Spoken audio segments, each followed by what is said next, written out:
708, and we're here with the CEO and some friends. How are you doing, sir? I'm doing really well this morning. How are you this morning? You know, I'm making it. Wait for that long weekend to come up. Yeah. Got a lot of travel plans set. Good. So yeah. That's what we got planned. Please forgive me for showing up in PT gear and not in uniform, but this morning, the Chief Selects kicked off final night, and they were kind enough to swing by my house a little before 6 o'clock and invite me to join them for a bit this morning. They just knocked on your door and said, sir? No, they just sang really loudly throughout the neighborhood. So for everybody who's waiting to put in a nice comment about those people who were being discourteous and singing at the top of their lungs, that is an incredible part of the conclusion, the culmination of 6 weeks of the season for our Chief Selects. It was really cool to be a part of that, and I'm really excited to see the rest of the transition over the rest of the day. Well, I know that we're going into a different transition. We're starting off in fall. We are. What do we have planned coming up? So fall brings a lot of, I got to say, this is my favorite time of year. I was thinking about it yesterday as I stepped out, and it was just a little bit cool as we get away from all the heat and the levantes. It's a fun transition. The kids are back in school, so I think we finally got our rhythms as most families with children who are going to DGF, and they've met their teachers, they know their classes, they're doing extracurriculars, there's soccer going on, the swim club has got a whole bunch of stuff going on. So it's a great transition period from the summertime when everybody's focused on a little bit of downtime in the beach. We had the chance to thank the ombudsman for all the work that they do just a couple of weeks ago. That was a great lunch where we brought all of them up and just said thank you. For those who don't really think about what the ombudsman do, they are an integral part of any command and their ability to keep the families informed, keep them engaged and connected with their sailors who are out doing their work. So thank you to all the ombudsmen. Yeah, it's important that we give a little bit of appreciation for them because, as far as I know, it's not a paid job. It is not. Yeah. It is a volunteer job. All of them have their own lives, and they set that aside for just a little bit. Sometimes a lot, especially with our ships as they deploy, and with the squadron as they send their detachments out, and the Air Force as they start to flow through here. We have a lot of really engaged and amazing people who are acting as our ombudsman. September. It's also National Preparedness Month, so I had the chance to sign a proclamation that reinforces just how important it is that our entire national preparedness team is ready. Our emergency management staff, the fire and emergency services, people like our dispatchers, folks that we don't think about a whole lot, who are they're critical to the safety and security of everybody on the installation. Suicide Prevention Month. So I had the chance to roll out a bunch of different programs. Fleet and Family Support engaged with MWR to do some really interesting and engaging activities to present all the tools that people have to make sure that they're safe and let people know that there's a lot of different resources, a lot of different people who would like to talk with them. Excuse me. And we also had, of course, the September 11th, the 9.11 kilometer run, and the September 11th memorial that we had on September 11th.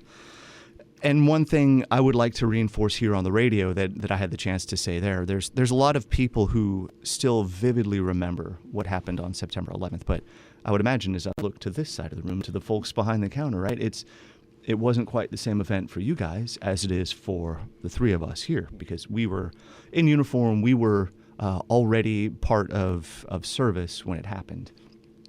And then there was a huge wave of folks who joined because of September 11th. But we're kind of past that bow wave now. The people who join the military now, while 9/11 has informed so much of the way that we have crafted our policy, the way that we fought our wars, the folks who join now didn't join as part of any response to 9/11. You guys have very different reasons for joining the military. So speaking of transitions, we are on the cusp of a major transformation in the way that our Navy, the philosophy that we use, the motivation that we have, the way that we put our Navy together and our policies and our strategies. It was a huge reminder to me as I looked out in that audience. There are so many people right now who join the military for very different reasons. It's something that's very powerful to me the more that I look at it. Yeah. So a lot of interesting transition stuff that we had last month. And then moving forward, we've got Oscar Austin showing up in just a little bit. So we're close enough now that I can clearly state that on October 14th, Oscar Austin will arrive. So we will have our 5th destroyer here with us in Rota. And then on October 16th, we will have the chance to have a large ceremony with some distinguished visitors who come here to officially welcome her here. And Oscar Austin is a critical piece. I think I've said that word twice, and I'm going to try and stop saying that the rest of the show. But for being part of the NATO alliance, for providing ballistic missile defense to the continent of Europe, for being a huge part of assuring our allies that we are fully and totally committed to NATO and the defense of the rights and the way of life that NATO represents. So a lot of really cool stuff that's happening around here. So like I said, my favorite time of year, and then we got some really unique things happening this time of year that makes it even more interesting to me. I know. Big part for us, I know, is going to be like the holiday season. Yeah. And I know we're going to be talking a little bit more about that. And I know we're going to talk a little bit more about September 11th as well as we continue on with the hour. But right now, we're going to head a little bit into the music. Of course, we have I Can Do It With a Broken Heart by Taylor Swift. One day, those other 2 weekends. 7:18, and we are back with the CO. I know we have a few announcements that you wanted to put out, sir. What do you got for us? Yeah, so one thing I wanted to talk about before families really started getting their kids ready to head to school and stepped away from their radios, power pole maintenance. So this weekend, we are taking power down in housing. I know that's a huge inconvenience to a lot of families, but I wanted to explain why we're doing it on the weekends. I can't do it during the week because the way our grid is put together, if I take down power to housing, I take down power to the school too. So I couldn't take power down to the school in the middle of the week. That's why we had to pick a weekend. We pushed it later in the cycle. We've been doing power pole maintenance for a couple of weeks now. So if you've seen trucks kind of spraying water at our power poles, that part of our power grid was down as they were doing that maintenance. So we pushed it later in the year to try and make sure that we avoided a lot of the heat that we had. And I think this weekend's actually going to be pretty decent weather-wise. So not having the AC isn't going to be as much as an issue as it would be in like August when we started kicking this kind of stuff off. Yeah. Just having some open windows. Yeah, open the windows in the morning, let the breeze blow through, blow out all those germs that the kids bring back from school. That's my plan this weekend. And also, MWR has put together a lot of stuff as we're taking power down. So you can go do some bowling. You can go see a movie. Both of those will be free. There's certain free showings, free times at the bowling alley. The pool's going to be open for you. And it's a great opportunity also to get out and just enjoy the community here for a little bit. I apologize for any inconvenience this brings to some of the families. This is one of 2 times that we're taking power down to the housing area. But we have to do this to make sure that our power poles are ready for the rain when it comes. Mm-hmm. For anybody who's been here for a couple of years, when we get that first light rain that comes through, what it does is it creates this conductive stuff, this goo from all the sand that's blown in, which has some conductive elements to it. So it creates this conductive goo, and it lights our power poles on fire. It's the only place I've ever been where rain brings fire. And this way, as we clean these power poles off, when the rain comes through, it will avoid any of those unplanned power outages, some of the damage to our power poles that can really cause some issues for us. So it's us getting ahead of that to make sure that we control it, we make sure our stuff is safe, and then we can just kind of move on as the seasons really change over. Yeah. So that was one thing I really wanted to get out. Thank you for letting me have it. Of course, sir, of course. And I know we were on the subject of fire and preventing it. Yeah. And we have some special guests with us here right now who are going to be going over a little bit of fire prevention and a few other key subjects throughout the hour. Feel free to introduce yourself. Welcome to the show. Yeah, well, first off, thank you for having me here. It's good to be able to see the skipper and actually talk here instead of just answer all the questions at department head meetings and stuff. This is a really good format, so appreciate being here. Yeah, so I'm Richard Henderson. I go by the name of Hendo. I've been doing that. I inherited that name 30 years ago when I joined the fire service, and that's just been my name. And so appreciate you guys always calling me by Hendo instead of Mr. Henderson or Richard or something else like that. So I grew up in San Diego, California, which was amazing. My dad brought me and my family there from Pittsburgh, Pennsylvania. And I think that was the best thing that ever could have happened to me because in the early 80s and 90s, I got to learn how to surf and be at the ocean almost daily, growing up in Oceanside and Vista, California. San Diego's amazing. I was born in San Diego, too. So San Diego will always be near and dear to my heart. Yeah. So you're living the dream. And it's a huge military environment, and it's such a great place to kind of grow up and live. And there I met my wife in elementary school, believe it or not, and then we went through like middle school and everything. We had a good relationship through high school, got married at 19. Wow. We have 3 awesome kids. They're all out of the house. We've been empty nesters for almost 7 years now. And you get so much extra time when you're empty nester, you know, like you really have to like refocus your goals. I've heard of that, but I've got an 8-year-old at home, so I think I have a little while. It goes by quick. I'm sure it does. Yeah, they look so old right now. They're so grown up. I our kids daily and talk to them on the phone all the time. But yeah, and then, you know, I joined the Air Force. The cool thing is I joined the Air Force when I was 19 too. I got married, joined the Air Force.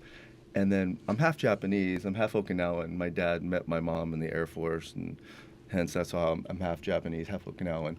And then, so I joined the Air Force, and then I got an assignment to Yokota, Japan, my first assignment. And my wife was like, "Did you join the Japanese Air Force or something?" Like, I go, "No, we actually have American bases outside of the United States." And so that was kind of interesting. So my wife always thought I kind of messed up and joined the wrong, like, country service. So it's kind of a crazy story, but it is cool. And it's always been a lifelong dream to come to Spain. I'm so happy to be here. And this just seems like an amazing place. I think it's because there's so much sun here all the time. Yeah. So we get all that vitamin D. No matter who comes here, they could be like a mean, grumpy person. You come here to Spain and you just become like a different person, a nicer person. And we have such amazing people that we work with and live around. So very fortunate to be here, sir.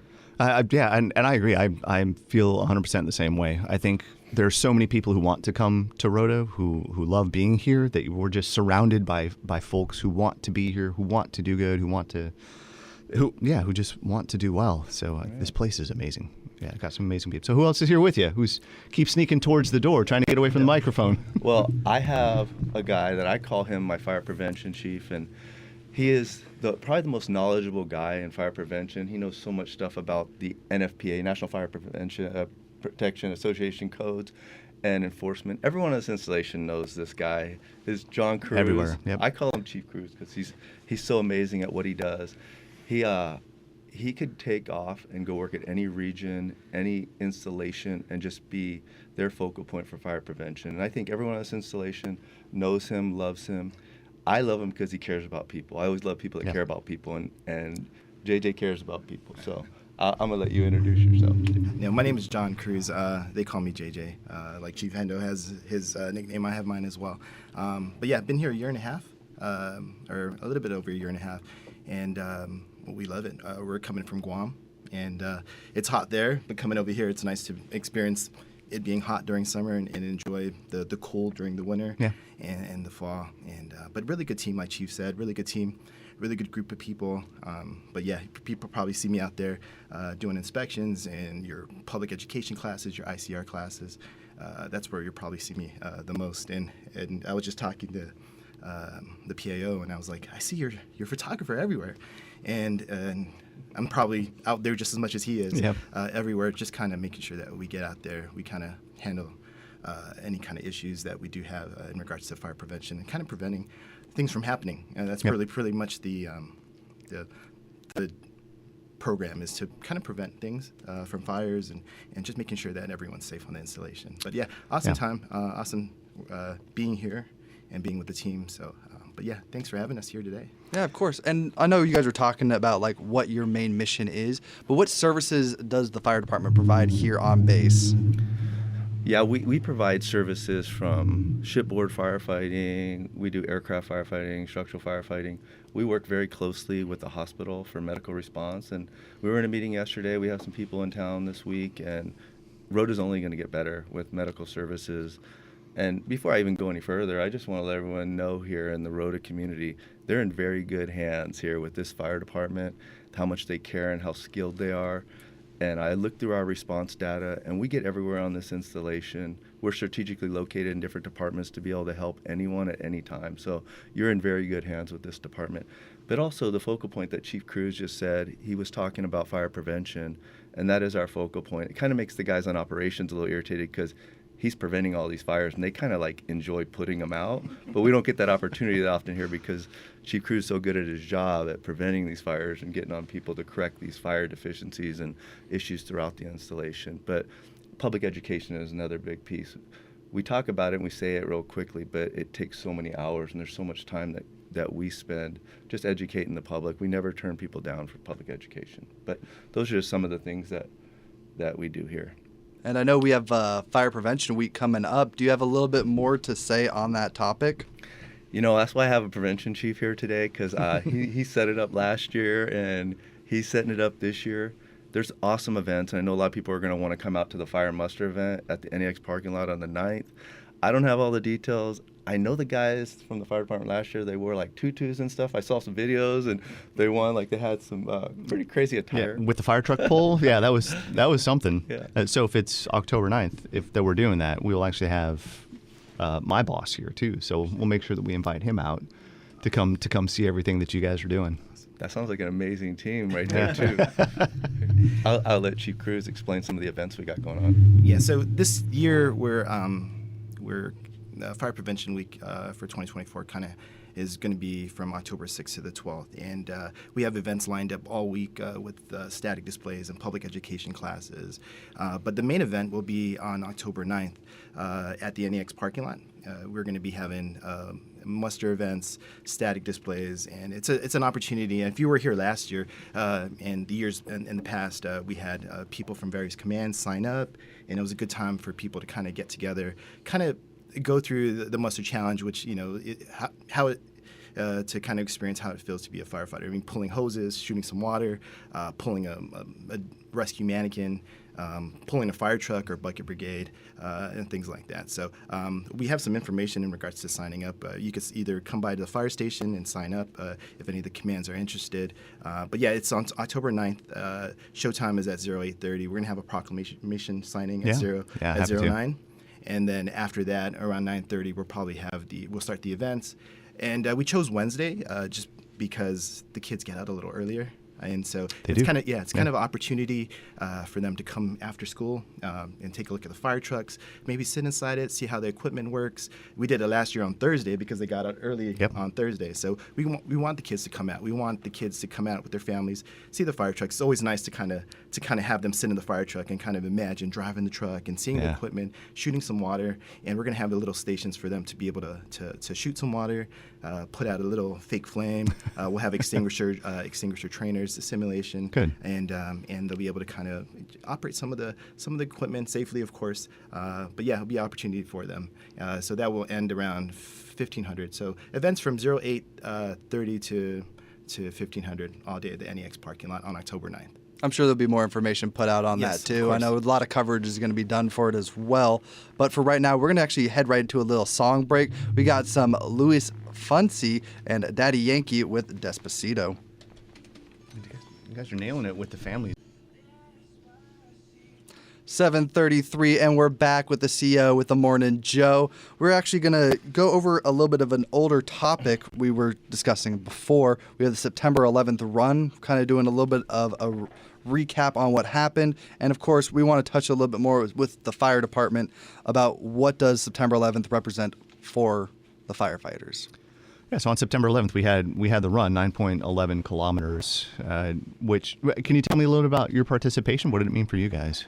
Yeah, so first I would like to say Hayden Ballard, Chief, he's a petty officer first class, did an amazing job setting the event up, and Chief Taylor.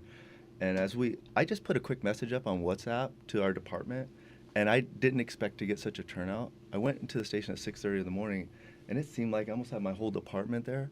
We walked down to the gym, and as we walked around the corner, we had a gigantic 100-foot flag hanging off the ladder truck that Hayden Ballard had put there. And it was lit up, and he had a lot of support too to do this, but it was lit up, and it just like sent chills down my body, like, this is an amazing event. And it looked like there was 200 people out there. I think 150 people signed up, and I didn't sign up, none of the fire guys signed up, so there was I think about another 150 people showed up, didn't even sign up for the event.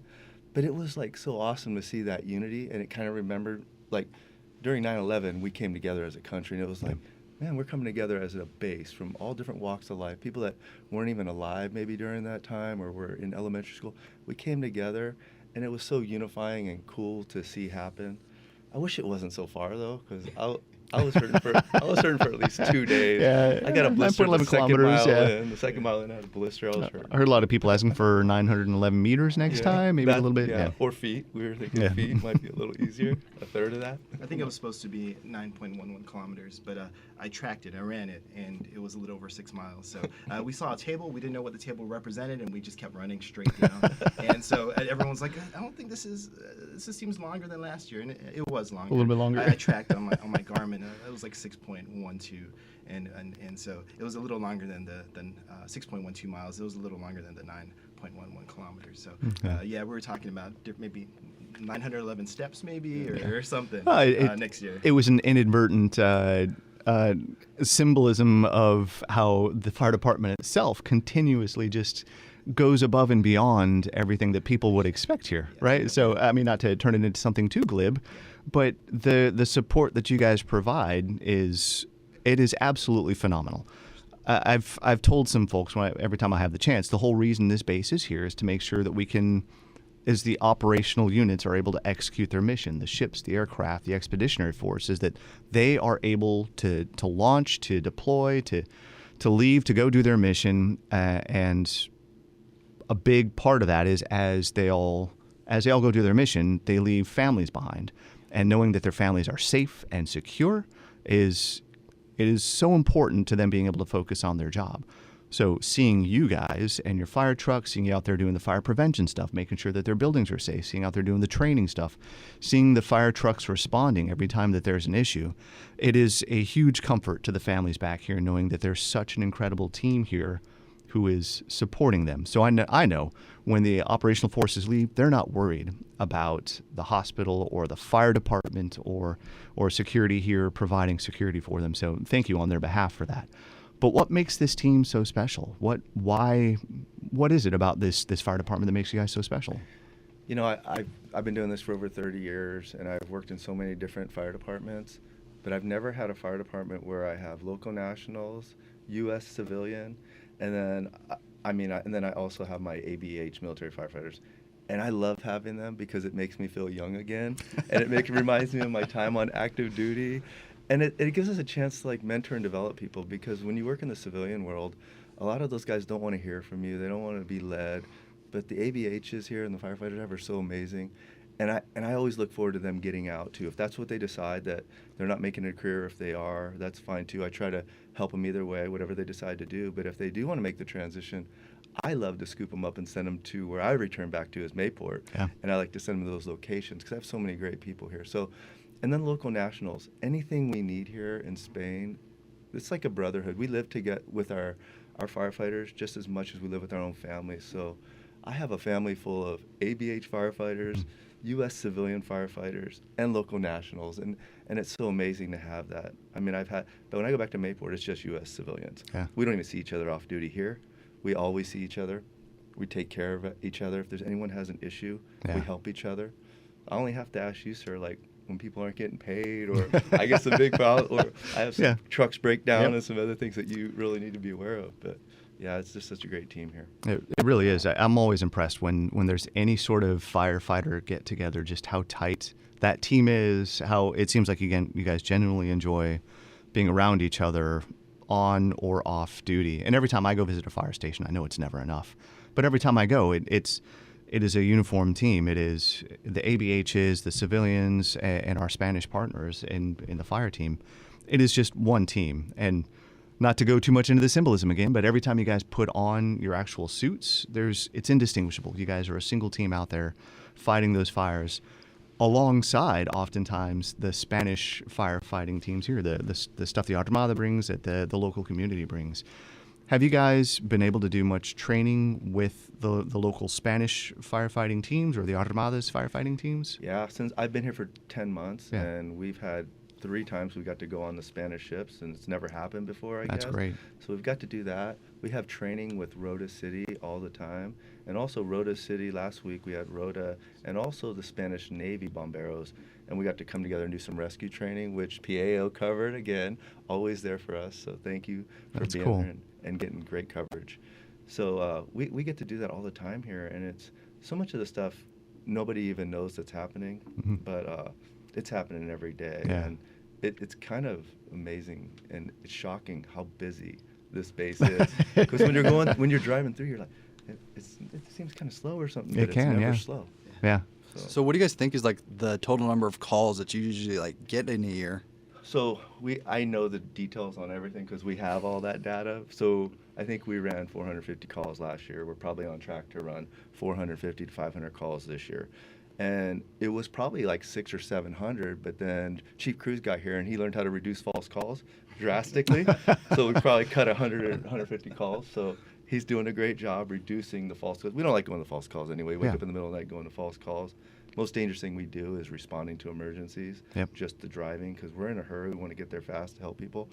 And just by reducing the false calls, you're really aiding firefighter safety and health, and also the community. Last thing we want to do is be speeding to a call. And it's very dark here in the morning. It is very dark, and it's dangerous, Yep. and it's scary. Yeah. So those are things that we always have to reiterate to the firefighters. Yeah, too, so. preserving our resources, making sure that they are available for the stuff that we need them for. Yeah, that's great. And also kind of reiterates for everybody who's listening to our radio show, don't make false calls. Be sure. You don't want these people to show up at your house and then nothing's happening. Yeah. Well, thanks for wasting my time a little bit. We were in a bit of a hurry, almost caused an accident. And not only that, but a little bit of the safety piece too. It is dark. Like right now, before we hit the time change, it is dark out there. So whether it's kids going to school, and yesterday I saw a couple of kids, probably high schoolers, on bikes, no lights on their bikes. I mean, so families, please get lights on your bikes. Make sure that your kids are being careful at the crosswalks and as they're walking towards school. And for people going out for a run in the mornings, put some reflective gear on, put something on so everybody can see you. Nobody wants to put themselves in danger or find themselves in danger. So let's do what we can just to be safe. Even after the time change, in the middle of winter, it is just dark here in the mornings and after work. So please be safe out there when it's this dark. And with that in mind, coming up, we're going to be going over a little bit more of a fun activity, a little bit of a challenge with our fire-themed tunes. Yeah. Basically, Firefighters love challenges, I hear. Oh, yeah. So let's make sure that you guys guess correctly when we go through. But right now, we got some Jennifer Lopez with If You Had My Love. Yeah. 7:46, and we're back with the CO and the fire chief to play a little bit of a fire-themed game. We're going to be playing a song. You guys are going to take a guess on what it is. If you're wrong, we're going to go over to the next person for a chance to steal. And, of course, the person with the most points wins. You guys ready? I'm ready. All righty. So, for our first song, feel free to take a guess. Taylor Swift? I have no idea. All right. Chief, what do you got? I'm going to let Chief Cruz answer this. I don't know. Alicia Keys? That is Alicia Keys. Do you know the name of the song, though? I'm assuming On Fire. This girl's on fire. Yeah, there you go. Yes, that is correct. That is correct. We got Alicia Keys with a girl on fire. It's okay. Don't be embarrassed. It happens to the I was best. going to say Rihanna. So I was like, Not this time. Not this time. I'm so glad I said Rihanna. All right. We got another one coming up right here. Just say it. Do you guys want to phone a friend here? I feel like we're taking a little bit of time. What is this? Fireball? It's Fireball? Bye. By Pitbull. That is correct. Oh, yeah. You're on our team. That's right. She's closer. She's closer to my side. Okay, we got PAO answering that question. I'm going to give her a point just because I can. It's just taking you guys a bit of time, but don't worry. We still got 2 more songs that we're going to be playing, enough to break a tie in case that happens. So, of course, here's our next song. I did tell you I don't know what empty this nester. is. We were empty nester. Are we going to need another phone a friend here situation? PAO, you're going to take the win? None of us know. Yeah. We're all out. Need help. Yeah. No So guess? the DJ. No guess. I guess we might be having a chance for a tie. This is Katy Perry with Firework. Popular song from Madagascar 3. I don't know if you guys remember watching that. Not much into Katy Perry. All right, we do have one more song that we got for you guys. And, of course, this one's going to be a little bit harder because I was expecting a little bit more. But don't worry. I know a lot of our listeners know this song. You know how old we are. We're a little older than ever. I'll raise my hand. All righty. CO's already with it. What do you got well, you for finally us? picked Who an is old it? guy song. It's Billy Joel. We didn't start the fire. There we go. Easy song. And you know what? I think I might have just one more. Oh, We have great. time for one Play more. that song. That's an amazing song. Yeah. So you guys just didn't know about any of those songs before? Or just didn't know about Katy Perry too much? We Yeah, just need no. the older songs. We need some of the Sounds pretty older good. stuff. How much older are we talking here? We're talking old. I mean, we told you about 9/11. We were actually on active duty. Like, you know. All right, then here, I'm going to challenge you guys with one more right here. So here we go. I hear we got a guess. CO, you No, want to try to I'm take guessing this it's by Earth, Wind, and Fire, but I don't remember the name of the song. That's the Way of the World. It is by Earth, Wind, and Fire. I was thinking about playing September, but I was going to try to change it up. 'Cause I know you guys like to say you got some older music to pick from, but don't worry. So that's going to cover the game. I do believe the CO wins by the point advantage here. You get a half point. That's a half point. I'll take the half point. Every little win I can get. I don't often win those. Yeah, that's right. Right. We all win. We're all under You're that. going to be in good spirits later, department head. So, All right, so that's going to be doing it for our game, but we still have a few things that we want to talk about as well, and I think we're just only able to scratch the surface of the CPO season. Yeah. And I know you talked about it early this morning, but for those who weren't listening or Yep. who are on their way, you just want to give a little recap about what Yeah, happened. absolutely. It is one of my favorite times of the year because every chief understands just how important the season is and just what it means to put on the khakis and the cover for the very first time. And today is the culmination of this year's season. So they're going through their final night. It started today, so final night's a little bit of a misnomer because it's really a day's worth of challenges as they are completing this season. And tomorrow is the highlight for them. So tomorrow morning we have 3 different chief pinning ceremonies. The installation's got one at 9 o'clock. There's a couple of different units that are part of that one. It is not the Rota Grinder. I refuse to acknowledge that as the name of a place on the installation, but it is the field that is between the barracks right in front of the galley. If you guys have been to the galley lately, you've seen that there's already a stage out there. They got some stands.